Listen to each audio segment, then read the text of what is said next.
This is the Physical Activity Researcher Podcast, a podcast for researchers of sedentary behavior, physical activity, and sports. Join for a relaxed dialogue about research design, practicalities, and, well, anything related to research. Learn from your fellow researchers useful and relevant information that does not fit into formal content and limited space of scientific publications. And here is your host, researcher and entrepreneur, Olli Tikkanen. Welcome, everyone. I'm very excited about the forthcoming episode as we are talking about physical education, and I get to discuss with the fellow Science Comms podcaster, as our guest is the host of podcast called Playing with Research in Health and PE. Our guest has done his bachelor and master's in California State University in kinesiology with emphasis on sports psychology, and has done his Doctor of Education at Columbia University. Currently, he is working as an assistant professor at the George Mason University in Fairfax, Virginia, U.S. Ladies and gentlemen, I'm honored to introduce our guest, Dr. Risto Marttinen. Welcome, Risto. Thanks, Olli, and thanks for pronouncing my name exactly like a good Finnish person that pronounces a Finnish name. So, I'm super happy to be here. I've been listening to some of your episodes throughout, and we've had some great people in exercise physiology, exercise science on the podcast. So good job on your podcast. Yeah, thanks. Actually, pronouncing Finnish names when you are speaking English, it's not so easy to pronounce them even correctly for a Finn. But if we start with your personal and professional background, could you tell how did you get to this point? Yeah, I talk to my students a lot about this actually, and kind of try to explain to them that you don't have to have a linear pathway to get where you're going, and I certainly didn't. I wrestled in college at Cal State Fullerton. I, knew 100% sure when I got into college that I was going to be a physical education teacher, and then went to observe some physical education classes and started my major and realized that I wanted to be in the classroom. And so I actually changed my major to health science, and then got an opportunity to coach at the university level and got a master's degree, then figured the focus should be somewhere in sports. So I focused on sports psychology, which I was really, really interested in. And kind of one thing led to another, and I ended up getting a doctorate degree in curriculum and teaching and physical education at Teachers College at Columbia University. So I was kind of always going back and forth, but I realized that I love being in the college classroom. I felt like that's where I could have a greater and stronger impact by teaching future teachers. So I got into teaching at the elementary school level. I taught in Central Harlem at a community school, teaching kindergarten to third grade part-time while I was getting my doctorate. And as I've done for 13 years throughout my university experience, I always worked in restaurants to pay the bills. And but yeah, so kind of a circuitous route. I landed back at my alma mater in my first tenure track position at Cal State Fullerton. And so I spent 3 years there, and then have been at 3 years at George Mason now, and just loving it.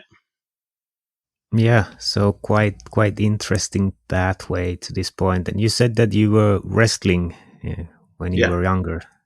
Yeah, like Greco-Roman or American collegiate wrestling. So it's kind of a mix between Greco-Roman and freestyle. I did compete in freestyle and Greco-Roman during the off seasons, but I started wrestling in high school, much to my mom's chagrin. She didn't really enjoy watching me go out there and get hurt, which right when I started wrestling, I was not very good. But that kind of, I credit wrestling to be, one of the major changes in my life. And a lot of the things that have happened to me, I can kind of trace back to that sport. And so I actually left high school, went back to Finland, did my military service and took that kind of, I guess people would call it a gap year. I don't know if I'd call it a gap year, but I went back to Cal State Fullerton, walked on the wrestling team there, and ended up coaching there for 5 years afterwards until they dropped the wrestling program in 2011. So you said that it affected your life a lot. I think it's quite interesting. It's quite central, wrestling, in many colleges in US. So it might be interesting to hear what did you learn from wrestling for your life. Well, I think the hard work aspect for sure. I don't think. I mean, wrestlers are like a different breed of human being. I think everybody can get into wrestling, but once you get into it, it really does mold you if you can survive it. So it's a lot about hard work, grit, determination, all of those. I guess cliche things that you hear, but most of my friends are wrestlers. My like closest friends in life are people who I wrestled with. And I ended up taking time off after my senior year in college. I actually came back to Finland to wrestle in the Finnish national championships and thought that I could have one last push. And to be honest, that was the last time I've competed, when I think 2006.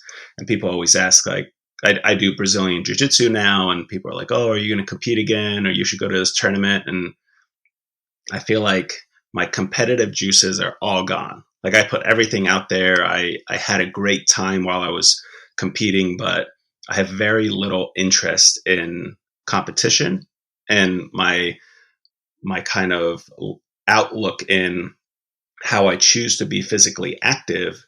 I love doing jiu-jitsu. I love going and doing combative sports, but the idea of competition, like I have zero interest, or I have a negative interest in competing anymore, which is, I guess, interesting in the fact that I competed for so long, but. Yeah, no, that's very interesting that but in jiu-jitsu, you anyway kind of use sparring or rolling basically every training. So it's kind of competitive in a way, but not an actual competition. Yeah. And the gym not right now during COVID, but the gym that I train at, there are so many people that can, beat me up real bad. So there's no like lack of competition in the room. I know that it's not like I'm nowhere near the top of the food chain there. So when I go in, that's enough for my competition. It's personal competition. I don't need to like go through the pressures of performing for other people. But I find so much like intrinsic motivation in being able to compete, which, like there are people that say like they play soccer and they're super competitive. Like I love playing soccer as well, but I don't think I get to a point where I'm super competitive out on the field, but I'm like internally, I get into that. Yeah, I can fully relate to your comment that how do you have good competition. I've been doing mixed martial arts, but I haven't been doing the grappling part probably enough, and yeah, always the jiu-jitsu guys, it's you stay humble, let's say it this way. And what's funny about jiu-jitsu, most of the time, most people who I've met are so nice, so welcoming. They'll like beat you up and then just say, hey man, thank you so much, I really appreciate that, that was really fun. And I'm like, in other sports it would just be like such a different, like, I don't know if wrestling even is like that. Like wrestling, if somebody comes into the room, if there's like that culture in wrestling, if somebody comes in the room that's an outsider, you try to show as much as you can. And I guess I'm speaking from like a competitive college Division I wrestling room. Like you would try to like make sure that they know that you're good. Whereas grappling is, in the places that I've been to, has been really humble and really nice and really helpful. Yeah, I fully agree with you. And I think even if somebody has the black belt and the others don't, there's probably someone who's bigger brown belt and even the black belt is losing Mm-hmm. sometimes. So everybody, but yeah, it's a really, really nice environment. And I fully agree with you. But maybe we move from wrestling to our topic in physical education. And you said before that you could maybe want to talk about that physical education have become more like physical activity. Would you like to elaborate on that? Yeah, I think they're in, and I speak from the U.S. point of view. The U.S. has gone through in the '90s, 2000s this huge research push in using physical education as a vehicle for public health, and they want to push moderate to vigorous physical activity, and this is demonstrated by different curriculum that have come out that were these huge, like, federally funded grants that Spark PE, things like that, that were focused on showing that if you follow this curriculum, you can guarantee that 50% of the time the students are in moderate to vigorous physical activity. So that kind of spun this idea of saying, PE is this vehicle for public health. And if you want to stop obesity, you could do it through PE. If you want to, increase the health of kids, you can do it through PE. So there was a big push for a while, and I would say arguably still, that we focus so much on increasing physical activity. And you'll see a lot of teachers out there too, when they talk about changing curriculum or bringing different things in, social emotional learning or social justice or any other content into PE. A lot of people always say, they're like, well, I need to get my kids active. This is the only time that they are active. And it's a hard balance to strike, because they are true. Like, you need to get your students physically active because a lot of students don't have another space in their life to be physically active. But with PE and the limitations of PE, meaning we only have it a couple of days a week all across the world, there's very few places that have 5 days a week PE. We will never get to the minute requirement or the minute recommendations from In America, Shape America, or the WHO or the CDC or whoever is making these minute suggestions wherever you are in the world. PE will never make those physical activity requirements, just in general, because we just don't have enough time. So then the balance is, do we educate? Do we provide meaningful experiences in PE instead of just focusing on, well, we just got to get them moving as soon as they walk in the classroom? Yeah, that's a good point. How do you see what is actually the education in physical education? Like, it's not just doing PA, but what should we educate people to do? Well, it's about teaching about and in and through movement. So if you're looking at it, yeah, you can teach through movement, how your body moves, how you react to different situations, teaching skills, right? Teaching tumbling, teaching climbing, teaching throwing, catching. And, in the US, Canada, a few other places, there's been this big push for physical literacy. And I think, depending on what definition of physical literacy you would say, I would agree with it, and I would disagree with other parts. That there's a notion of that a physically literate individual is, you'll get to that when you graduate high school, versus everybody has a certain degree of physical literacy, and you keep on building that up. And I saw this demonstration at a conference, and I can't remember who demonstrated this, but it's this idea of having, like, building up Lego blocks. Like, if you have 2 Lego blocks and you give 2 Lego blocks to a kid, and that's like jumping and hopping, and those are the 2 Lego blocks, he or she's not going to have a lot of fun, right? But if you add, like, 15 Lego blocks. Now they can build some things, but it's not that exciting still. But if you give them the whole entire pack of Legos, unlimited amount of Legos, they can throw, catch, jump, they can build different experiences. And so I think that's maybe a better visual than over a podcast. But the idea is that if you build a lot of learning blocks and a lot of things to do, that's the way that you actually have this really enjoyable experience.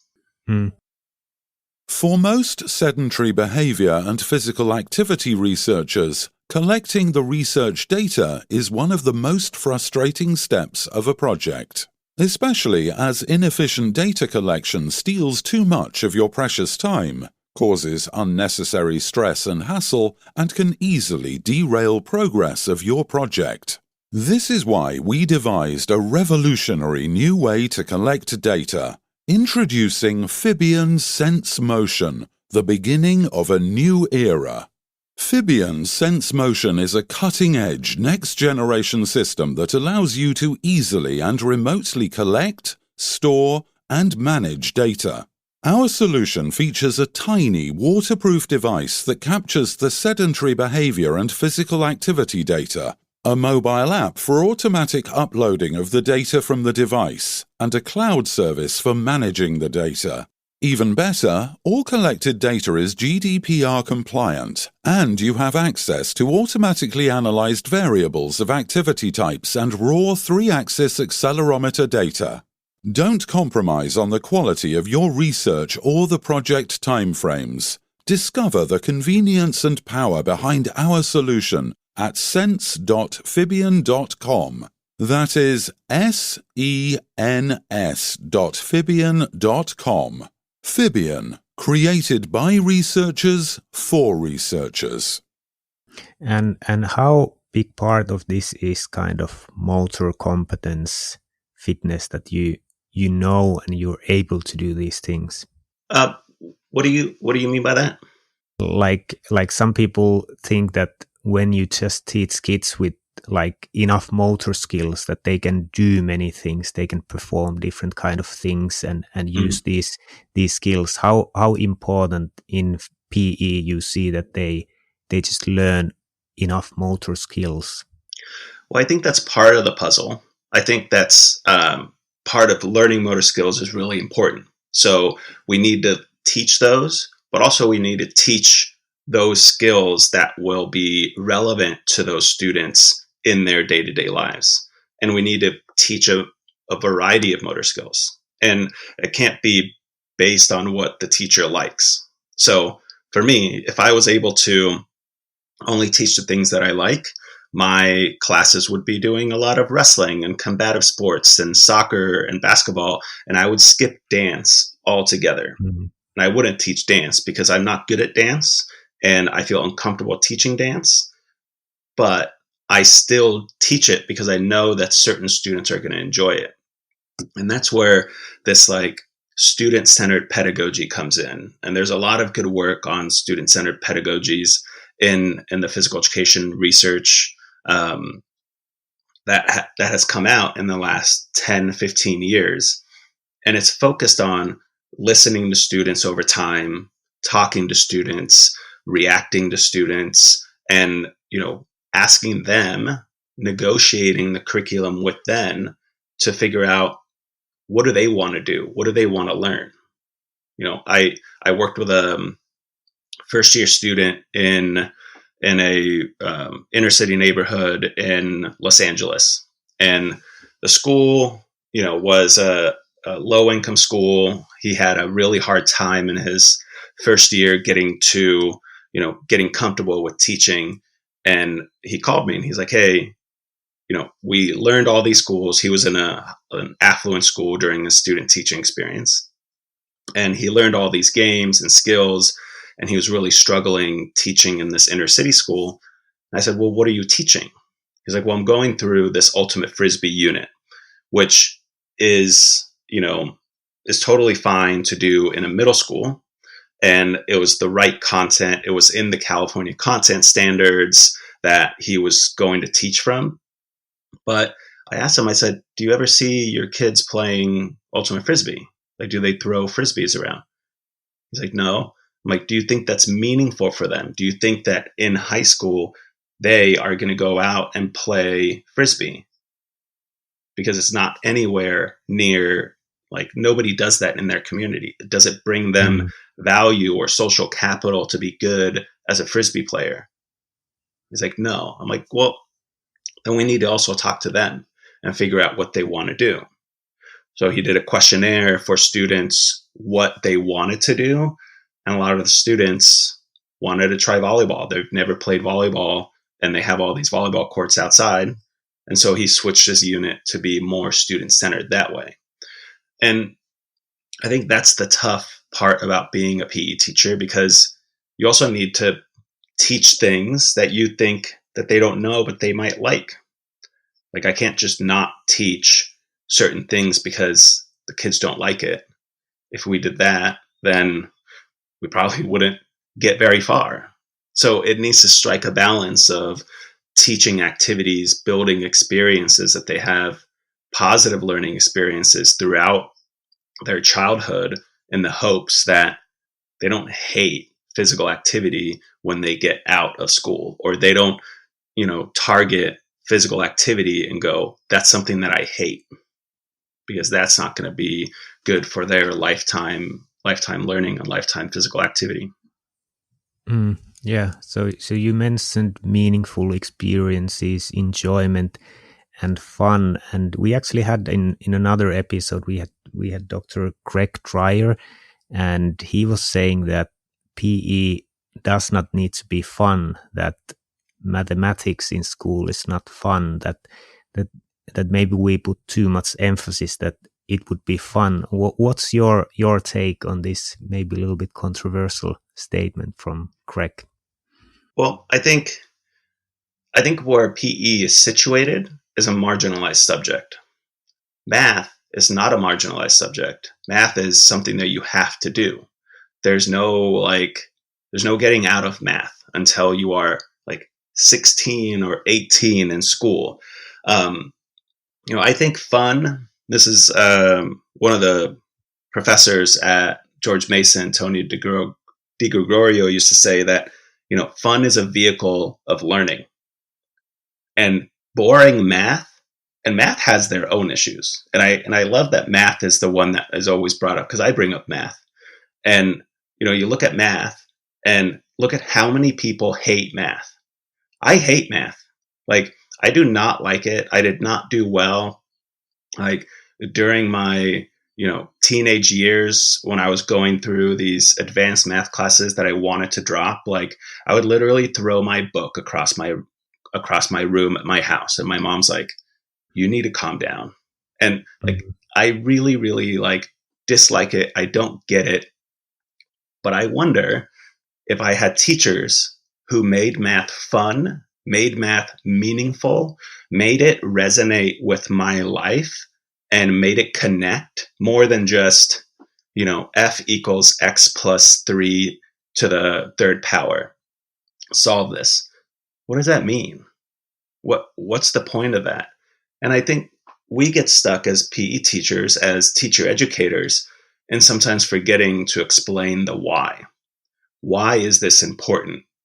And if you look at, theory of planned behavior or something like that, like, you got to have some sort of enjoyment or some sort of positive attitude toward what you're doing, not just to get through math.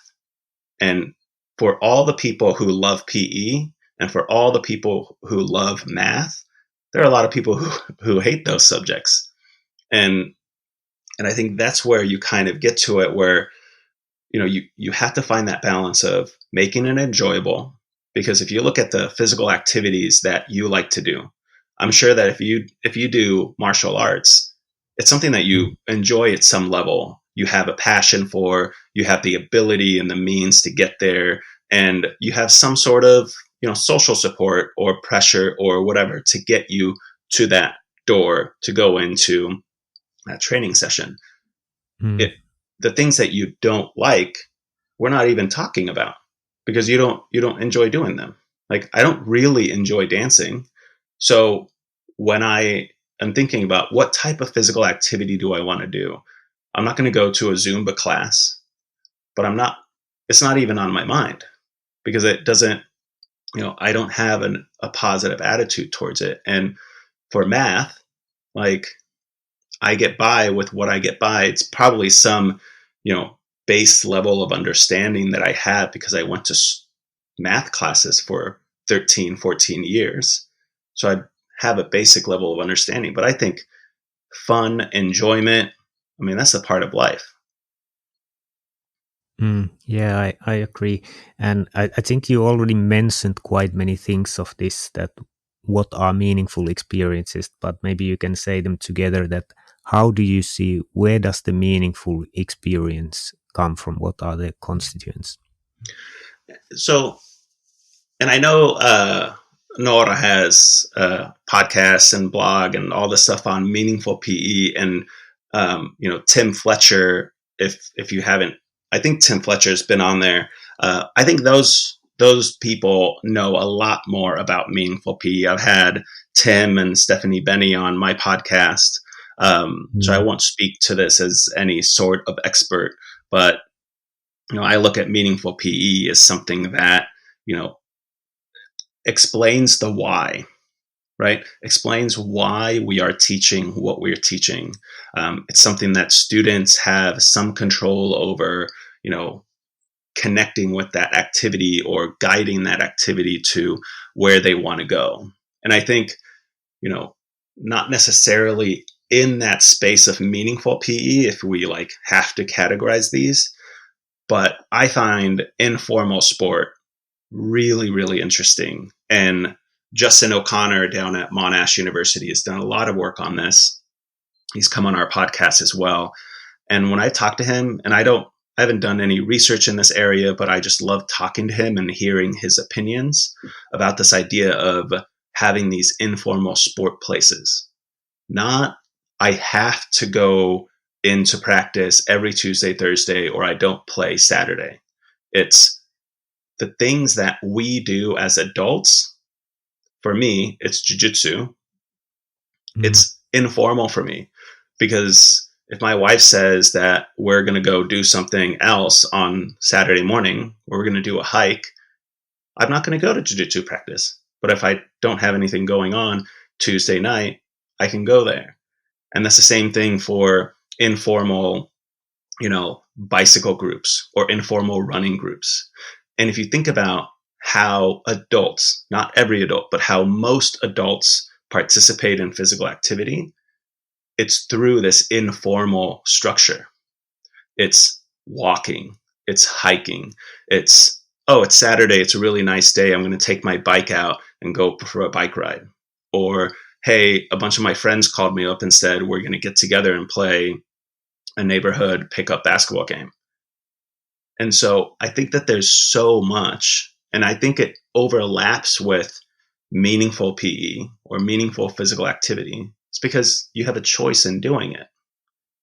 I think those are the things that we kind of forget, and we could 100% bring back into PE. And one of my colleagues, he's an elementary school teacher, Nate Babcock, in California. He runs an amazing elementary school program, and he has these learning, I think he calls them learning communities. And when they start this unit, he explains that here are the rules. You can make any game you want. You can play a game you already know. So maybe it's basketball, or maybe it's creating another game.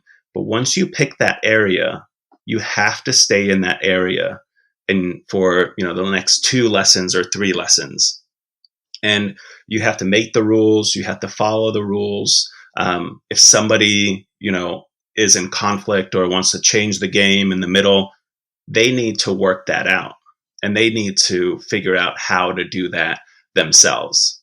And so I think that there's so much that can be taken from informal sports to meaningful PE, and if it's done right, it can be put into a really good PE program.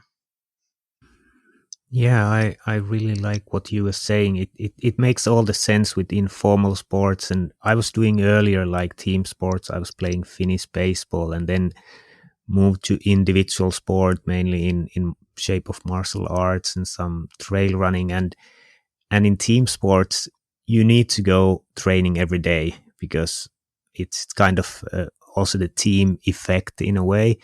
And then when I moved to individual sport, I didn't need to go every day. I pretty much every day went, but mentally it was a big difference that I had the choice, even though 99% of the time I choose to go every day. But I think it was important. So I really like what you said. And do you see this as an important part of teaching, like lifelong movers or lifelong participation? Well, I think that that's exactly when you talk about what should we be teaching in PE is all of us talk about making lifetime movers.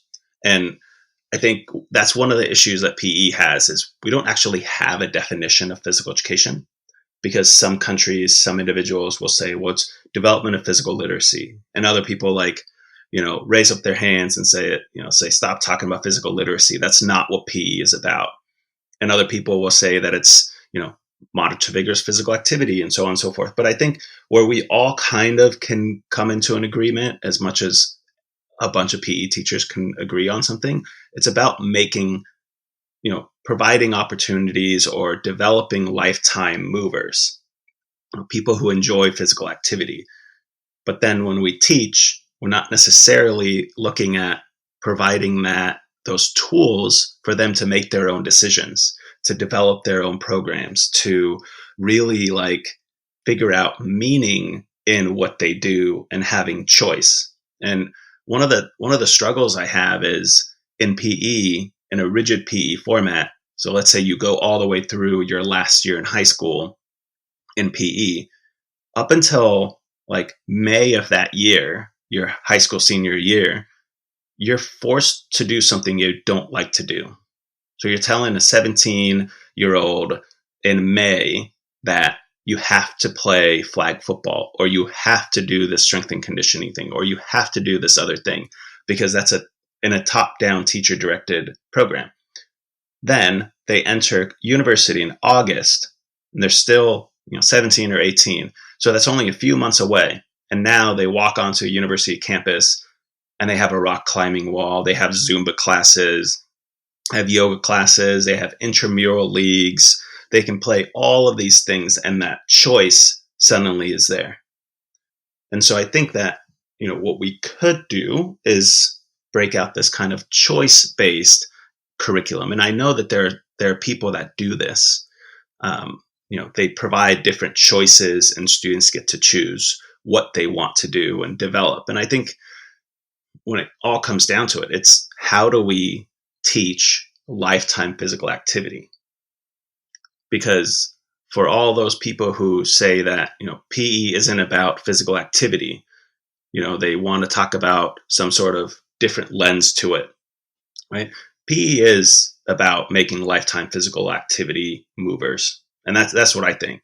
And so we need to do a better job in explaining why, trying to get to students, because they're going through a tough time, figuring out how to move in front of your peers when you're 12 to 18 years old, when you're gaining that confidence in who you are, what your body feels like, looks like when it moves, and now you have to do it in front of other people. It's a really challenging time, and it's not an easy job. I think working with elite athletes or college athletes in strength and conditioning is very different, because all of those students want to be there. They're they're the paragon of health. They're the best athletes that they can be, and you're trying to just tune them up to be even better.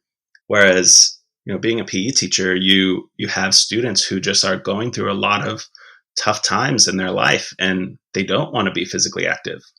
They don't want to move because they have bigger things to do. So I think as a PE teacher, it's so much so important to create this caring environment and to, provide a supportive environment for them. So it's a challenging task for PE teachers. So what should the educators be studying? Is it exercise physiology, psychology? How can they get to this task? What are the best things to study for them? Well, I think that depends on who you ask. If you ask me, I don't think we need to study more exercise physiology or psychology courses. I think, in a country like where you're at, if you become a PE teacher in Finland, you start taking pedagogy courses in your first year in college. You end up with a master's degree. You have 5 years where you're taking field experience, pedagogy courses, all the stuff. But I think the U.S. system has some really great things, but we spend so much time we have 2 years in general education. And then we have 2 years in your specialization, which a lot of that is 1 year in kinesiology, where we are taking anatomy, physiology, exercise psychology, exercise physiology, motor development, motor learning, exercise and fitness health promotion. And then when you really think about it, we end up with like 3 to 4 really solid pedagogy courses and a bunch of activity courses, depending on what the university has done. They are either individual activity courses, or what we do in Mason, we combine them into field and invasion games, net and target games, fitness and strength and conditioning stuff that we are actually teaching pedagogy in. But I think that's the issue, is we expect so much from our teachers, but we only gave them 3 to 7 very specific PE classes, and we expect them to do, what a, career's worth of a person who's writing those standards. So I don't think that we should go in the way of pushing more exercise physiology or exercise science. I think we need to teach more physical activity, like pedagogy courses. Thanks for joining us this week on Physical Activity Researcher Podcast. If you like the show, make sure you never miss an episode by subscribing or following the show on Twitter. This podcast is made possible by listeners like you. Thank you for your support. If you found value in the show, we would really appreciate a rating on Apple Podcast or whichever app you're using. Or if you would, in a real old school way, simply tell a friend about the show. It would be a great help for us. We have a fantastic lineup of guests for forthcoming episodes, so be sure to tune in. Thank you all for your support and have a great day.